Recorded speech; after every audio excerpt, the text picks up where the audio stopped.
Oke, kita lanjut lagi.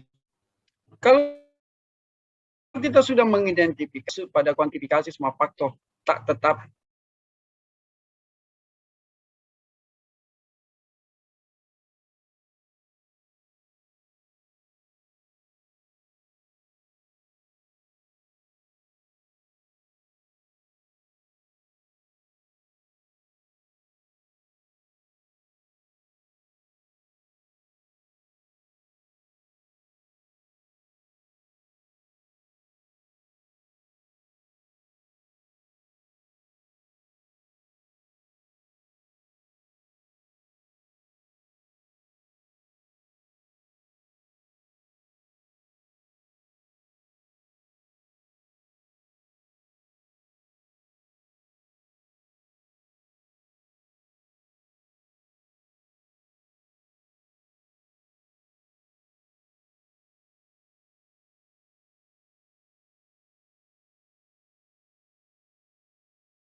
nah,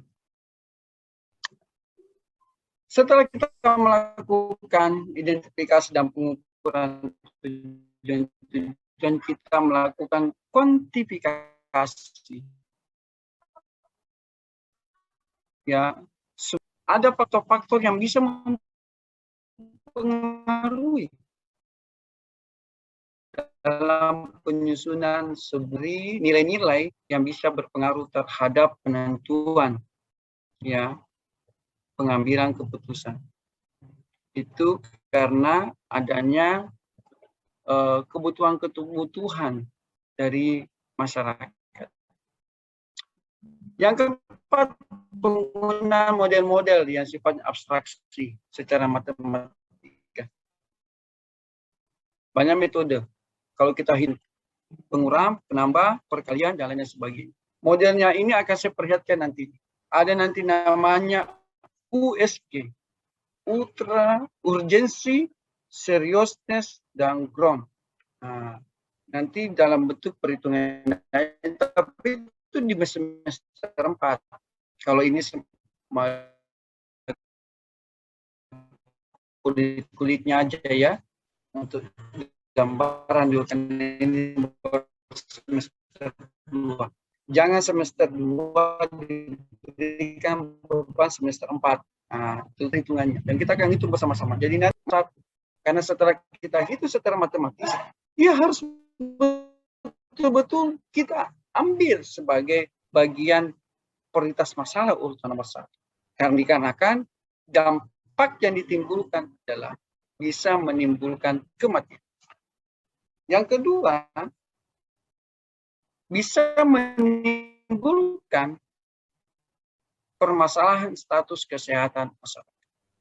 Yang kelima, optimasi atau minimasi suatu fungsi tertentu seperti efisiensi belanja. Prioritas masalah yang efektif dan efisien sudah barang tentu kita menyusun sebuah program yang berbasis pada anggaran yang sesuai.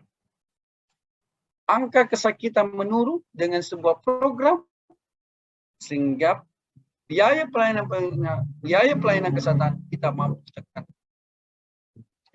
Yang keenam, cara berpikir yang teratur dengan metodologi yang logis. Next. Nah, dalam melakukan penetapan prioritas, analisis keadaan masalah menghasilkan sebuah informasi tentang masalah secara spesifik dan kuantitatif. Misalnya, berapa orang yang terkena dari penyakit tersebut? Berapa orang yang meninggal sebagai akibatnya? Bagaimana persepsi masyarakat terhadap masalah itu sendiri? Informasi-informasi ini sangat membantu menentukan apakah masalah tersebut tergolong perlu segera diatasi atau tidak. Dibandingkan dengan masalah-masalah yang lain. Inilah jawaban saya yang tadi.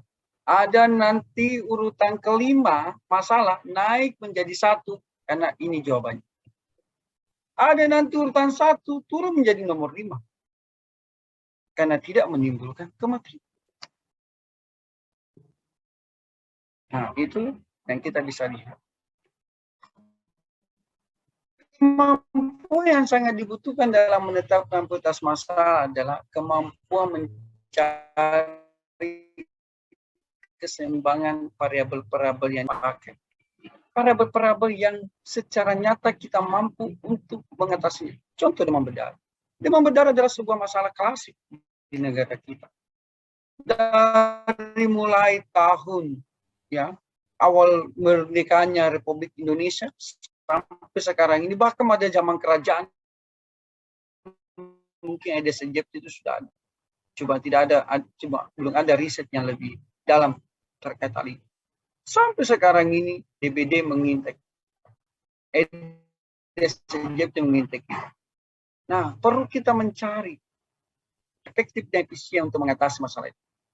Maka kita perlu banyak pertimbangan, banyak variabel-variabel untuk mengatasi hal ini. Mungkin fogging selama ini dimodifikasi. Selain fogging, ada intervensi lain. 3M+.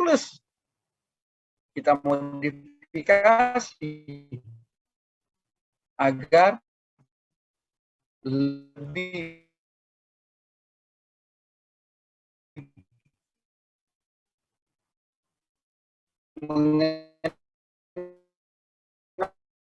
dampak dan yang lain. Sebenarnya intinya itu DBD 1, jaga lingkungan. Usahakan tidak ada air tergenang di lingkungan tempat tinggal kita.